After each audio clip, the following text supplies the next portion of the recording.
हिंदू समाजर आत्मशक्तिर जागरण तथा सनातन धर्म संस्कृति और सामाजिक एकतार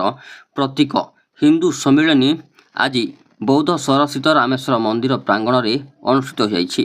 सूर्येन्द्र शतपथी अध्यक्षतार अनुष्ठित सभारे अवसर प्राप्त प्रधान आचार्य श्यामसुंदर महापात्र मुख्य अतिथि भाव में जोगदेइथिबा बेले सम्मानित वक्ता भाव में आरएसएस जिला कार्यवाह इंदुभूषण महाकुल संघर विभाग बौद्धिक प्रमुख देवव्रत पाणिग्राही जोगदे हिंदू को जागृत हुई एकाठी हेबाकु आह्वान करथिले। सम्मिलनी आरंभ में जलेश्वर वेद विद्यालयर छात्र माने वेदपाठ करिथिबा बेले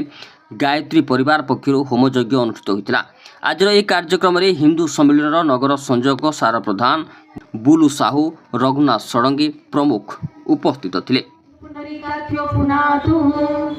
ओम भूर्भुवः स्वः तस्सवितुर्वरेण्यं भर्गो देवस्य धीमहि